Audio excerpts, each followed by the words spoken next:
इस कार्यक्रम के पुण्यार्चक हैं निवेदक सकल दिगंबर जैन समाज, सतना, मध्य प्रदेश। ओम नमः सिद्धेभ्यः। ओम नमः सिद्धेभ्यः। ओम नमः सिद्धेभ्यः। ओकारं बिन्दुसंयुक्तं नित्यं ध्यायन्ति योगिनः।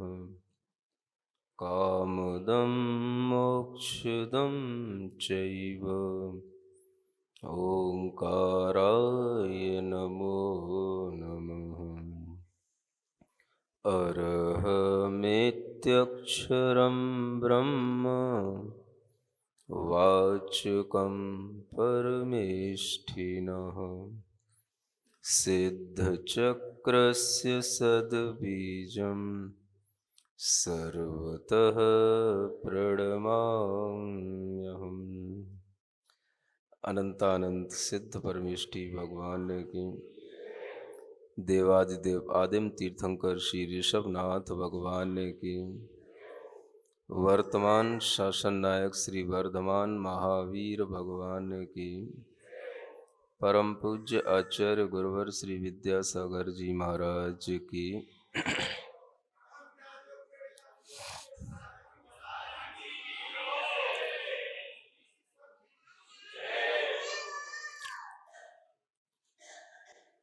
वैराग्य शतक एक अज्ञात कर्तिक ग्रंथ है, जिसके माध्यम से सभी संसारी सामान्य जीवों के लिए एक सरल उद्बोधन प्राप्त हो रहा है। और वह सरलता इसलिए है क्योंकि इस ग्रंथ में कोई सैद्धांतिक कठिन बातें नहीं हैं। वो सरल बातें हैं जो सबके ध्यान में भी आती हैं और सबको कभी ना कभी महसूस भी होती हैं। इन्हीं बातों को पढ़ते पढ़ते हम 62 गाथाएं पढ़ चुके हैं। आज 63, 64 और 65 भी गाथा पढ़ते हैं। तिरीय गईम अणुपत्तो भीम महावेणा अणेग विहा जम्मण मरण रहठे अनंत खुत्तो परे भमियो जावंती के विदुखा सारी रामायण सावसंसारे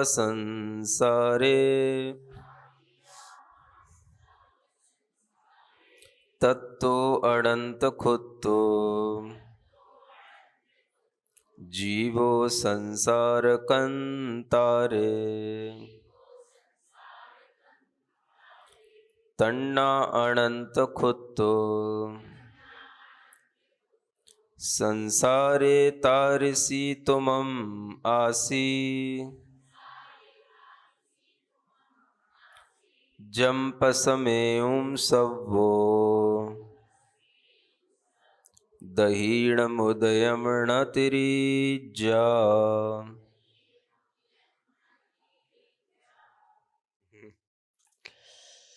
ये गाथाएं हैं जिनके अर्थों में अगर हम देखते हैं तो कहते हैं कि इस जीव ने तिरीय गईम यानी तिर्यंश गति को प्राप्त करके भीम महावेणा अणे विहा अनेक प्रकार की बहुत भयंकर महावेदना प्राप्त कर ली है। यानी तिर्यंश गति में यह जीव भ्रमण करके बहुत बड़ी बड़ी वेदनाओं को झेल चुका है। जम्मण मरण रहठ ये जन्म मरण की एक रहट चल रही है, जिसमें यह जीव अनंत बार इस तरह से तिर्यंच गति में अनेक तरह के जीव आदि बनकर के परिभ्रमण कर चुका है। इस जीव को संबोधन दिया जा रहा है जो मनुष्य भाव में है, और इस मनुष्य गति के जीव के लिए कहा जा रहा है कि आपने तिर्यंच गति में अनेक बार अनेक प्रकार की वेदनाओं को सहा है। जब किसी मनुष्य के लिए ऐसा कहा जाता है तो हो सकता है कि उसे थोड़ी नाराजगी भी हो जाए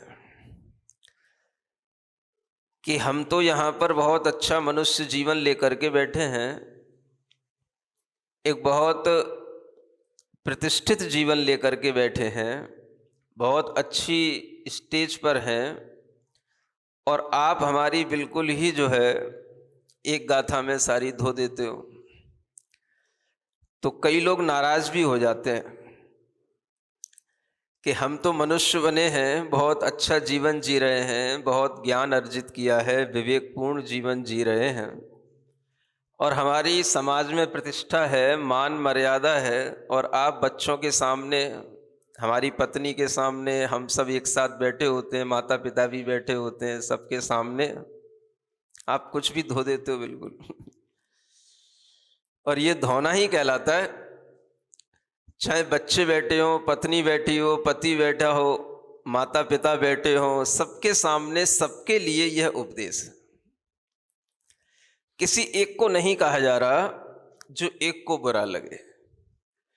कोई एक दूसरे की तरफ देखे तो ये तब देखना होता है जब किसी एक के लिए कहा जा रहा हो और दूसरा उसकी ओर देखे, भाई देख ले तेरे लिए कहा जा रहा है। तो ऐसा तो है नहीं है। तो सबके लिए जब कहा जा रहा है तो कोई भी अगर एक दूसरे की तरफ देखेगा तो सबको समझ में आएगा कि भाई ये सामान्य उपदेश है और सामान्य सबके लिए होता है। और देखा जाए तो उपदेश सामान्य ही होता है। दो तरह के उपदेश होते हैं, एक सामान्य उपदेश और एक विशेष उपदेश। तो सामान्य उपदेश जो होता है वह सामान्य दिनों में होता है और सामान्य जनों के लिए होता है।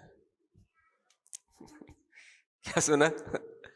सामान्य उपदेश सामान्य दिनों में होता है और सामान्य जनों के लिए होता है, और विशेष उपदेश विशेष दिनों में होता है और विशेष जनों के लिए होता है। ठीक है ना? 2 दिन से कुछ विशेष भी चल रहा था, और वह जो अलग अलग जगहों से बाहर से बहुत सारे बच्चे आए थे। कोई सीए करके आया था, कोई कैट का एग्ज़ाम दे करके आया था, कोई नेट का एग्ज़ाम निकाल के आया, कोई नीट का निकाल के आया, कोई क्लैट का निकाल के आया। जगह जगह से बच्चे जो बाहर से आए, उन सब के लिए वह जो 2 दिन थे वो विशेष दिन थे। और इन विशेष दिनों में जो प्रवचन हुए, जो उनके लिए ज्ञान दिया गया, वो भी विशेष था। ये बात अलग है कि हमें दोनों तरह के रोल प्ले करने पड़ते हैं, सामान्य भी और विशेष भी। जब आपके सामने बैठते हैं तो ये सामान्य दिनों का, सामान्य जनों का काम चलता है, तो इसमें सामान्य रोल प्ले करना पड़ता है। और जब उन विशेष रूप से विशेष बच्चों के सामने कुछ विशेष बात होती है तो उसमें कुछ विशेष ज्ञान भी देना होता है। तो कुल मिलाकर के जो अनेकांत धर्म कहता है वो यही कहता है कि हम सामान्य और विशेष दोनों रूपों को धारण करें, और धारण क्या करें वो हमारे अंदर रहते ही हैं। सामान्य और विशेष दोनों तरह के गुणधर्म हमारे अंदर रहते हैं, और इन्हीं दोनों गुणधर्मों के माध्यम से हमारा जीवन चलता है। आप देखते हो रोजाना आप भोजन करते हो, वह सामान्य भोजन होता है, और कभी कभी आपके घर में कोई उत्सव का दिन होता है तो फिर आप कुछ विशेष भोजन भी करते हो। तो विशेष हमेशा नहीं होता, सामान्य हमेशा नहीं होता, सामान्य विशेष चलता रहता है। लेकिन जिन्हें सामान्य विशेष की संयोजना एक साथ करनी होती है तो भी कभी कभी लोग विचार कर लेते हैं कि भाई बहुत खाली दाल रोटी बहुत खा लिया चावल और खिचड़ी, अब थोड़ा कुछ मीठा भी हो जाए तो वो विशेष हो जाता है। यानी व्यक्ति सामान्य के साथ में विशेष को हमेशा पसंद करता है, और इस तरह से ही जीवन का क्रम चलता रहता है। दिनों में भी देखते हैं तो जिन दिनों में कुछ विशेष आयोजन हो जाते हैं वो विशेष दिन हो जाते हैं, और फिर जिन दिनों में बीच में कोई आयोजन नहीं होते हैं वो सामान्य दिन होते हैं। तो आपके सामने ये जो उपदेश है ये सामान्य रूप भी है और विशेष रूप भी है। सामान्य होता है, थोड़ा सा विशेष हमें भी बना देना पड़ता है, क्योंकि केवल दाल रोटी खाते खाते आप भी अघा जाओगे तो फिर कहोगे रोज रोज वही दाल रोटी कैसे अच्छी लगेगी। तो इसलिए उसी दाल रोटी में से कुछ ना कुछ ऐसा बना लिया जाता है जो आपको विशेष लगने लग जाए। और विशेष क्या होता है? उसी दाल का थोड़ा वो पराठा टाइप का बना देते हो, तो वो क्या चीतड़ा वीतड़ा क्या बोलते हो चीला तो वो चीला बन जाता है। उसी दाल की जो है पकौड़ी बना देते हो तो पकौड़ी बन जाती है, पकौड़ा बना देते हो तो पकौड़ा बन जाता है ना। उसी दाल का जो है किसी भी तरह का कोई गोल गोल अप्पा बना दो, गप्पा बना दो, वो सब बन जाता है। तो ये सब शेप बदलते रहते हैं, कुछ कुछ चीजें नई नई बन भी जाती हैं, लेकिन दाल की तो क्वालिटी वही रहती है। इसी तरह से आचार्य यहाँ उपदेश दे रहे हैं, और वह उपदेश देखा जाए तो सामान्य ही होता है।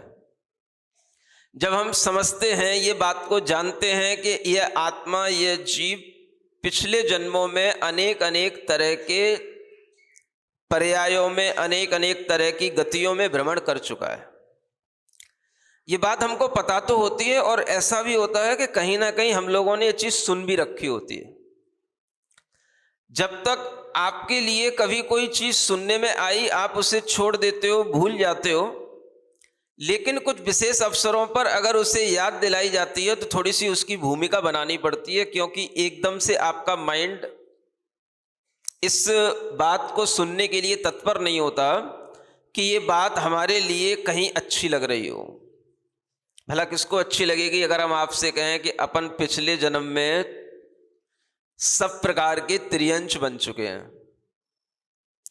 हाँ, बात गले उतरती। और उन त्रियंशों में भी सब प्रकार की हम वेदना सह चुके हैं, और वो वेदनाएं छोटी मोटी नहीं होती, महाभीम वेदनाएं, भयंकर वेदनाएं हम सह चुके होते हैं। अनेक प्रकार की वेदनाएं हम सह चुके होते हैं। माने अगर हम ये देखें कि आत्मा की सहन शक्ति कितनी है, जैसा उस आत्मा के लिए किसी भी तरह का दुख मिलता है, उसे किसी भी तरह की पीड़ा मिलती है, आत्मा आखिर सह तो लेती ही है। कष्ट होता है, चिल्लाता है, लेकिन चिल्लाते हुए भी सहन कौन कर रहा होता है? आत्मा ही कर रहा होता है। हम दूसरे को अगर देखें उस पीड़ा में तो लगता है कि कैसे सहन कर रहा होगा, लेकिन वही पीड़ा जब हमारे ऊपर भी आती है तो हम भी उसी तरह से सहन कर जाते हैं जैसा दूसरा कर लेता है।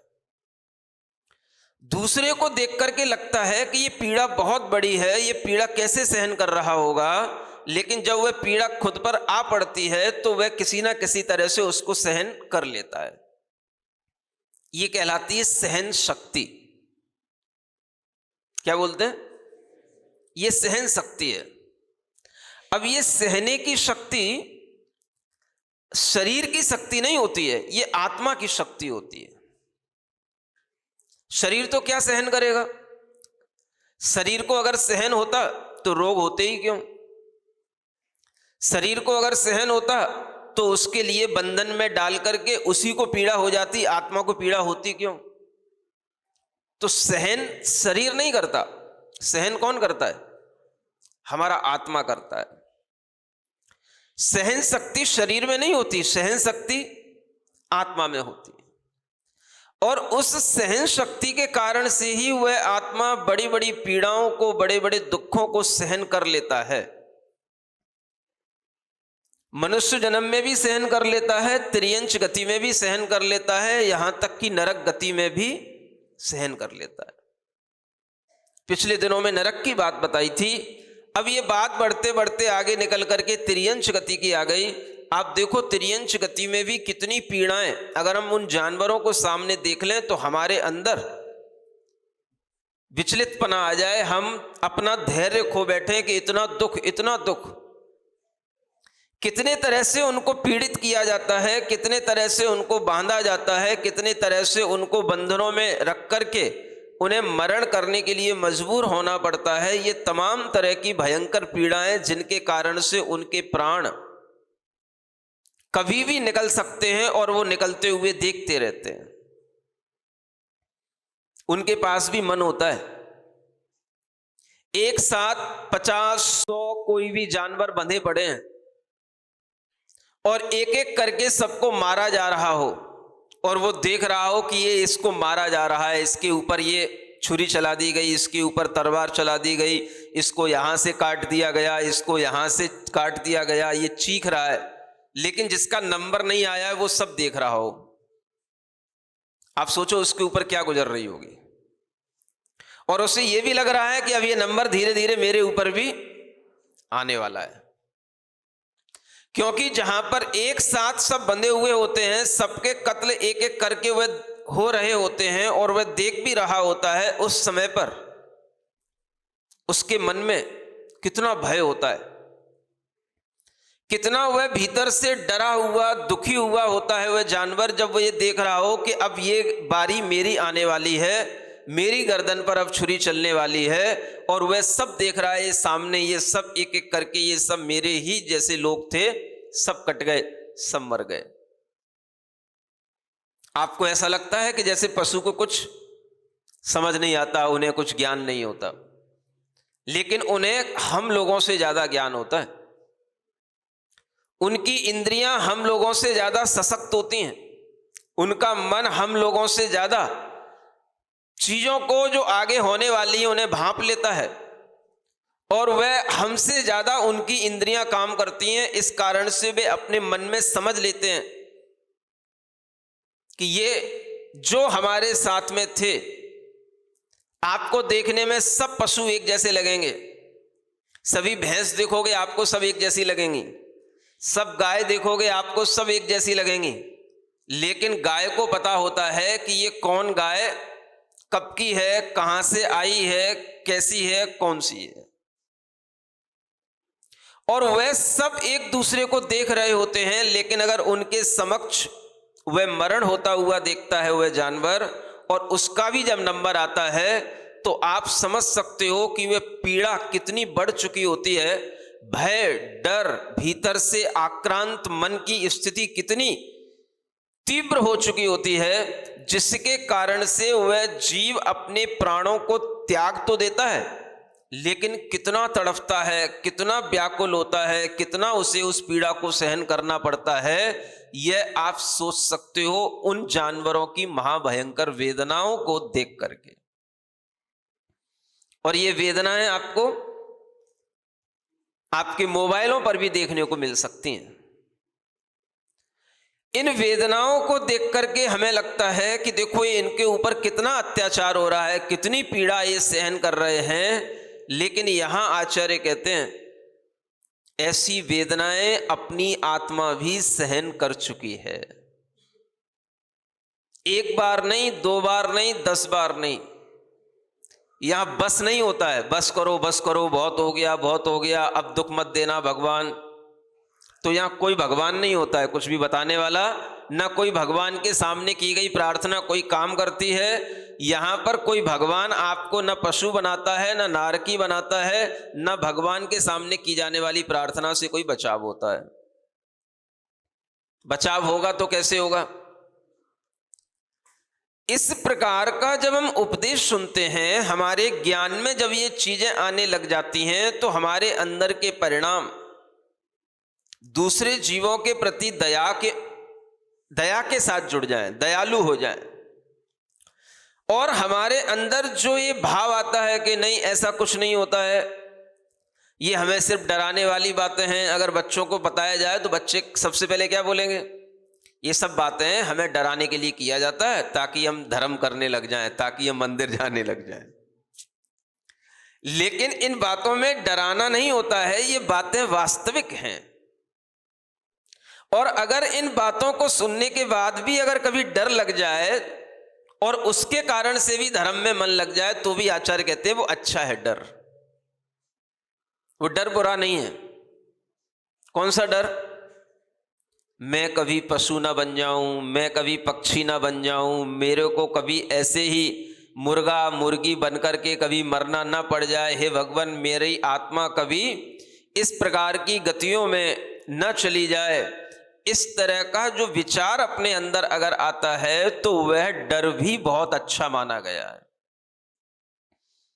उस डर से ये नहीं होगा कि आप डर से सहम जाओगे या डर से कहीं दुपक करके बैठ जाओगे या कहीं किसी को देखोगे नहीं, ऐसा नहीं होगा। लेकिन वह डर आपको पाप करने से बचाएगा, आपके अंदर राग की कमी लाएगा, कसाई की कमी लाएगा, और उस कसाई की कमी के कारण से आपके परिणामों में एक मंदता आ जाएगी, कसाई की मंदता आ जाएगी, जिसके माध्यम से आपको संसार से भीति उत्पन्न होगी। ये कहा गया है संसार से डरना। किससे डरना? किससे डरना? संसार से डरना। अब संसार क्या चीज है? तो जो संसार हमारे सामने है, इस संसार से डरना। संसारी व्यक्ति से मत डरना, लेकिन संसार से डरना। संसार का स्वरूप जान करके अपने मन में विचार करना कि इस संसार के इस कार्य में, जन्म मरण की इस रहट में हर आत्मा कई बार इस तरह से तिर्यंच पर्याय को प्राप्त होता है। अनंत बार इस तरह की हमने वेदनाओं को सहन किया है, और ये वेदना और कोई नहीं, हमारी आत्मा भी सहन कर चुका है। अब आप उससे फायदा भी उठा सकते हो, उससे आप धर्म भी कर सकते हो, और इस तरह की भावनाओं के माध्यम से आपके अंदर एक आत्मशक्ति भी बढ़ सकती है। अगर हम इसके पॉजिटिव तरीके देखें तो, अगर हम इसके सकारात्मक पहलू देखें कि इस प्रकार के ज्ञान से हमें क्या मिलता है, तो हमारी सहनशीलता बढ़ती है। कैसे बढ़ती है? जैसे कोई बच्चा रो देता है और बच्चा कहीं गिर पड़ा हो, एकदम से चोट खा गया हो, और वो बच्चा पहले भी इस तरह से गिरता रहा हो, चोट खाता रहा हो। आज वो बच्चा जब फिर गिर गया तो मां ने उसे उठाया और कहने लगी, बेटा बहुत ज्यादा नहीं लगी, इससे ज्यादा तो तेरे को बहुत पहले लग गई थी, जब तू 6 महीने पहले गिरा था ना, तब बहुत ज्यादा लग गई थी। तो जैसे ही मां ने उसको, उस बच्चे को याद दिलाया कि 6 महीने पहले जब तू गिरा था तब इससे भी ज्यादा चोट लगी थी, ये तो अभी बहुत बच गया, बाल बाल बच गया, तो क्या होगा? बताओ क्या होगा? मां के इस प्रकार बोलने से बच्चे के दुख में कमी आएगी कि नहीं आएगी? और बच्चे को जो अभी दुख होना था उसको सहन करने की शक्ति उसके अंदर आ जाएगी। ये तरीका होता है कि नहीं? ठीक ऐसे ही आचार्य हमें इस ज्ञान के उपदेश के माध्यम से हमें समझा रहे, बेटा आज तू छोटी छोटी चीजें सहन नहीं कर पा रहा, इससे ज्यादा तो दुख तू पशु पर्याय में जब तुझे बांधा गया था, रौंदा गया था, तुझे काटा गया था, तूने सब सहन कर लिया था। आज तुझे छोटी छोटी सी पीड़ा बहुत बड़ी दिखाई दे रही है, इससे बड़े बड़े कष्ट तू पहले सहन कर चुका है। तेरी आत्मा में बहुत शक्ति है, इस सहन शक्ति को तू अपने अंदर भांप, अपने अंदर देख, तो क्या होगा? बड़े बच्चों के अंदर भी एक सहनशीलता आ जाएगी। आएगी कि नहीं? आप विचार करो, जब आपके सामने कोई कष्ट हो, शरीर में कोई रोग हो, पीड़ा हो, और आपको उस समय पर कोई बता दे कि इससे भी ज्यादा पीड़ा आप उस नरक में या तिर्यंच गति में सहन कर चुके हो, तो आपको अगर विश्वास हो जाए कि इससे भी ज्यादा, हाँ बेटा इससे भी ज्यादा, ये तो कुछ भी नहीं है, ये तो पापा ने तेरे गाल में एक ही चांटा मारा, और उस चांटे से न तेरे गाल पे कोई लकीर का निशान आया न कुछ आया। जब तू बैल था तो तेरे ऊपर कितने कोड़े मारे जा रहे थे, बार बार इतने कोड़े मारे गए, इतने कोड़े मारे गए, तेरे पीठ पे खून निकल आता था, बिल्कुल खून खच्चर हो जाता था, और फिर भी तू कुछ नहीं कह पाता था, क्योंकि तेरी गर्दन पीछे तक भी घूम नहीं सकती, मालिक को देख भी नहीं सकती, ऐसी बांध दी गई थी। और तूने सब कुछ सहन किया। जैसे वो चलाना चाहता था तू चलता था, वो दौड़ाना चाहता था तो तू दौड़ता था, वो तेरे ऊपर जितना भी बोझा ढोना चाहता था तुझे ढोना पड़ता था, तू कुछ कह ही नहीं सकता था, क्योंकि मालिक तेरे आगे नहीं रहता था, मालिक तेरे पीछे चलता था। सींग अगर तू मारना भी चाहे तो मारने के लिए कोई सामने नहीं मिलता था, और तुझे सब कुछ वो सहन करना पड़ा। तू कितना खून खच्चर हो गया था ये मैं देख रहा था। कौन? वैराग्य शतक को बनाने वाले आचार्य कह रहे हैं, मैं देख रहा था तू उस समय कितना खून खच्चर हो गया था, लेकिन तेरे मुंह से ना कोई आवाज निकलती थी, ना कोई कराहट होती थी। तुझे पता था कि मेरी आवाज को कोई यहां सुनने वाला नहीं है। तू मन ही मन में रो लेता था, तेरी आंखों में आंसू तो आ जाते थे, लेकिन उन आंसुओं को कोई देखने वाला होता नहीं था। और आज पापा ने एक छोटा सा चापड़ मार दिया, थप्पड़ मार दिया, भाई ने एक थोड़ा सा थप्पड़ मार दिया तो तू आग बबूला होता है, मैं उसे छोड़ूंगा नहीं। तेरे दोस्त ने तेरे को थोड़ा सा पिटाई कर दी तो तू आग बबूला होता है, मैं उसको छोड़ूंगा नहीं। तेरे अंदर बहुत सहन शक्ति है, और इस सहन शक्ति के भाव के साथ में अगर तू आज भी अपने मन में भावना करेगा मेरे पास बहुत सहन शक्ति है, तो तू इन सब चीजों को भी भूल सकता है, और इन सब चीजों को भी सहन करके दूसरों को क्षमा कर सकता है। ये सहन शक्ति बढ़ाने की बात है। इसलिए इस प्रकार के ज्ञान से हमें क्या मिलेगा? हमारी सहन शक्ति बढ़ सकती है जब हम ऐसा विश्वास कर लें। तो आप देखते भी हो मनुष्यों में भी कितने तरीके की पीड़ाएं, कितने तरह के रोग हो जाते हैं, और कितनी बुरी तरह से अपन तड़पते हुए देखते हैं मनुष्यों को भी। और उस समय पर आप उन्हें अगर कहीं ये उपदेश दे सको, कहीं समझा सको, भाई परेशान मत हो, दुखी मत हो, इस तरह की पीड़ा, इससे भी ज्यादा पीड़ा, इससे भी बहुत ज्यादा पीड़ा हमने भी सहन की, तुमने भी सहन की, लेकिन अब इस समय पर परिणामों में शांति रखो, परिणामों में शांति रखो, दुखी मत हो, आकुल व्याकुल मत हो। अगर आपके थोड़े से सहलाने से, थोड़ा सा कहने से उसके परिणामों में शांति आ जाए तो यही इस उपदेश का सार है। अन्यथा इन उपदेशों का मतलब ही क्या? आप कहोगे कि हम त्रियंश बने हैं, आप कह रहे हो इसलिए मान ले रहे हैं, वैसे लगता नहीं महाराज हम कभी त्रियंश बने हो। कहीं से कहीं तक हमें त्रियंशों जैसे कोई संस्कार तो दिखाई दे ही नहीं रहे। नहीं सुन रहे? अब संस्कार भी गिना है क्या? त्रियंशों जैसे कैसे संस्कार होते हैं? त्रियंशों जैसे भी संस्कार अगर आपको देखने को मिलेंगे तो कैसे मिलेंगे बताओ? मान के चलो जैसे कोई गाय है, गली में घूमती रहती ना, इस घर के सामने गई, वहां पर कुछ भी पड़ा था, थैली वगैरह, कुछ भी छिलके वगैरह, कुछ भी, वो वहां पे मुंह मारा उसने, समझ आ रहा? कुछ मुंह में डाला, कुछ निकाला, थोड़ा सा फिर आगे बढ़ गई, फिर दूसरे के घर के सामने गई, फिर वहां कुछ घूरे पे कुछ मिल गया, कुछ वहां से उसने उठा लिया, कुछ वहां से खा लिया, थोड़ा सा वहां पर भी उसने कुछ बिखेर दिया, फिर आगे बढ़ गई, वहां से वहां तक गई, तब तक भी उसके मुंह में कुछ रखा हुआ है और वो चल रही है। और चलते चलते फिर उसको कुछ सामने दिख गया तो उसने वहां पर भी मुंह मारा, वहां पर भी सूंघा, देखा कुछ अपने काम का है कि नहीं, उसे लगा कि इसमें कुछ भोजन की जैसी कुछ पदार्थ है, कुछ गंध आ रही है, उसने फिर उसको अपने अंदर डाल लिया। और दिन भर उस गाय का, उस पशु का यही काम चलता रहता है।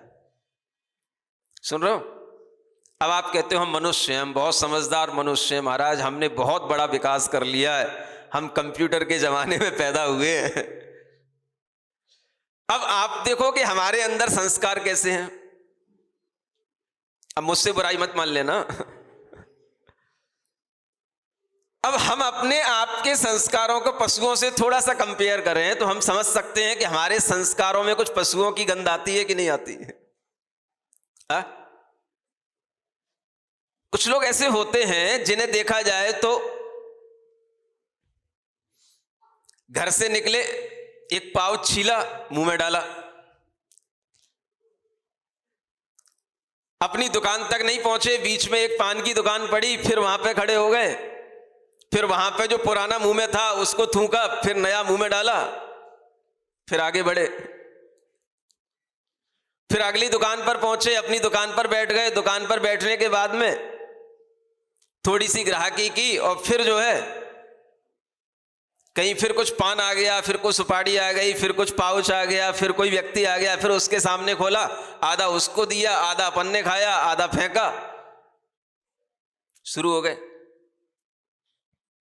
नहीं समझ आया? चल रहा है। कभी मुंह में पान सुपारी चाहिए, कभी रजनीगंधा चाहिए, कभी तलब चाहिए, कभी कुछ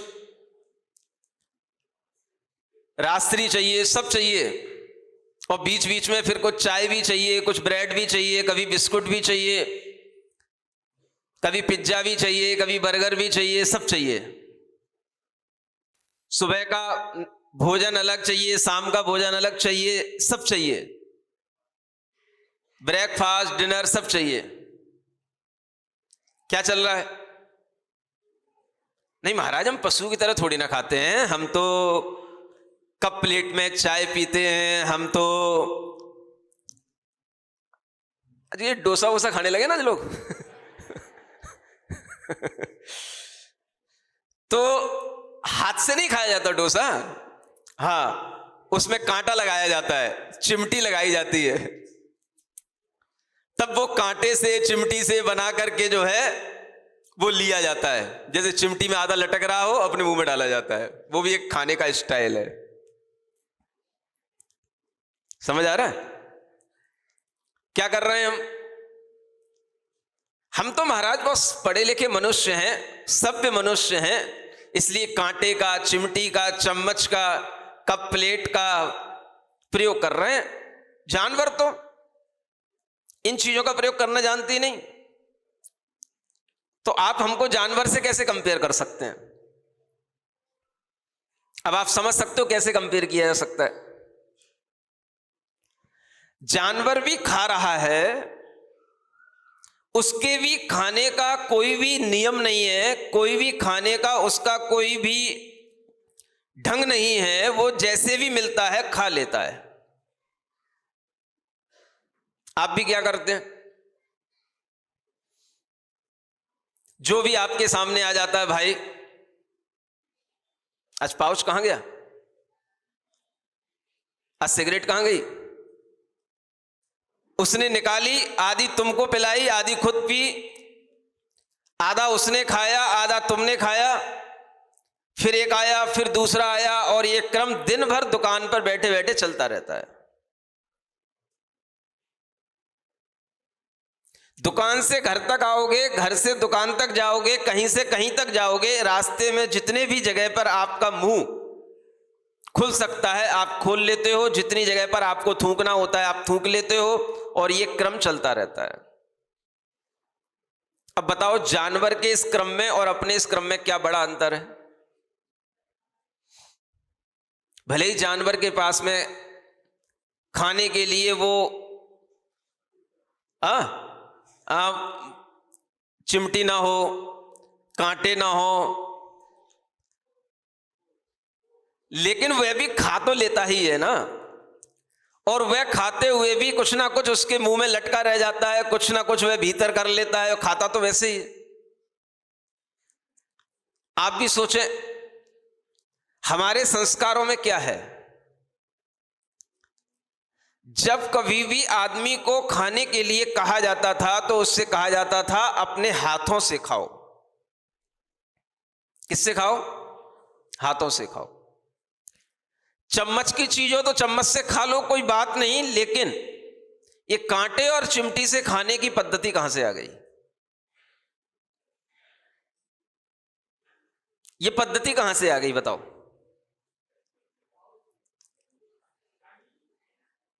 ये कोई स्टाइल नहीं है। ये सब पद्धतियां जो आपके सामने आई हैं, अगर आप ध्यान से देखोगे तो ये मांसाहार करने वाले जीवों की स्टाइलें हैं। ये सब चिकन बिरयानी खाने वाले लोगों को देखना कैसे खाते हैं। ये सब मांसाहार लोग इस तरीके से चिमटियों से निकालना, चाकुओं से निकालना, इस तरीके से निकाल निकाल करके खाने की जो ये पद्धति है, यही पद्धति शाकाहार में जोड़ी गई है। ये विदेशों से आई हुई इस तरीके की ये सब पद्धतियां मांसाहारी लोगों से आई हुई पद्धतियां हैं।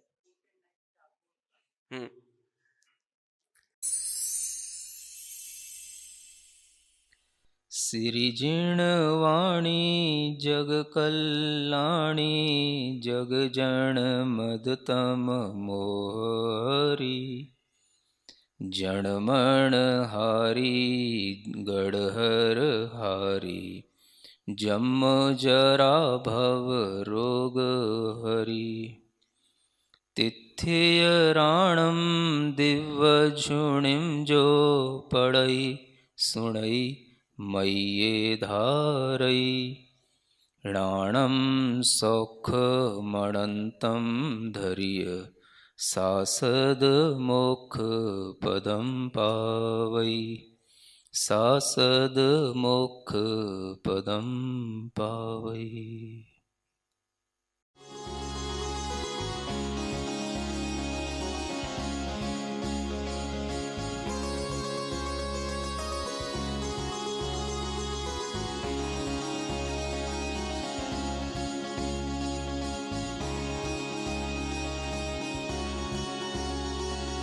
इस कार्यक्रम की पुण्यार्चक हैं निवेदक सकल दिगंबर जैन समाज, सतना, मध्य प्रदेश।